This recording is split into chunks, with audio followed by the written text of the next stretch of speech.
আসসালামু আলাইকুম। আমি ডাল রান্না করব। আর ডালগুলো সিদ্ধ করে নিয়েছি। এখানে আদা বাটা, তার সাথে পেঁয়াজ বাটা, এদিকে পেঁয়াজ কুচি দিয়ে দিলাম কিছুটা, কিছুটা রসুন ফালিয়ে দিয়ে দিলাম। তার সাথে দিয়ে দেব আমি এখানে পর্যাপ্ত পরিমাণ লবণ।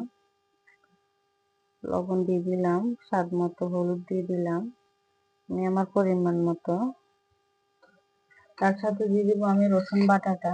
আর এভাবে আদা রসুন বাটা জিরা বাটা দিয়ে খেলে কিন্তু অনেক ভালো লাগে। রসুন বাটা, জিরার গুঁড়াটাও দিয়ে দিলাম। এভাবে সব বাটা মশলা দিয়ে রান্না করলে কিন্তু অনেক ভালো লাগে। এখন আমি ভালো করে এগুলাকে গুটে নিতেছি ডাল ঘুটনি দিয়ে।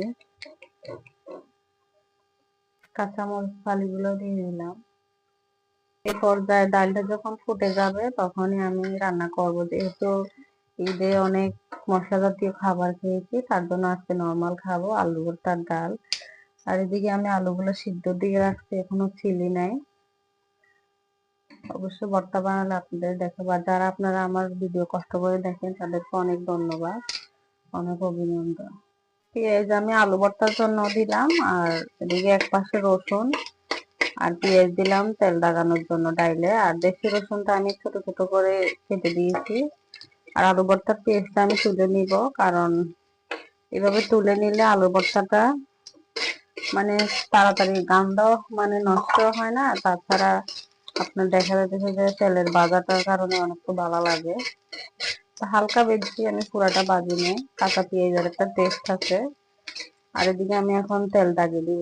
ডাইলে তেল দাগিয়ে দিয়েছি। আর এখন আমি ধনিয়া পাতাগুলো দিয়ে দিতেছি। ধনিয়া পাতার ডাঁটাগুলো কিন্তু নরম, যার কারণে আমি ডাঁটাগুলাই নিয়ে নিয়েছি একবারে।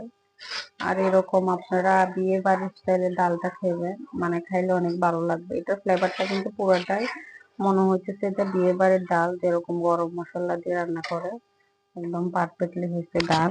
এভাবে অবশ্যই আপনারা বাসায় ট্রাই করবেন, অনেক ভালো লাগবে। তা আলু ভর্তার জন্য আমি এখানে দিয়ে দিব মরিচ, আর এখানে পেঁয়াজ, ধনিয়া পাতা, লবণ সবকিছু আছে। তো আমার মরিচ সবগুলাই লাগবে। তো আমার মাখা হয়ে গেছে পেঁয়াজ মরিচটা। এই পর্যায়ে আমি আলুগুলা দিয়ে দিব। এখন আলুগুলা দিয়ে আমি ভালো করে আবার মেখে নেব। তো আমার আলু ভর্তাটা মাখা হয়ে গেছে।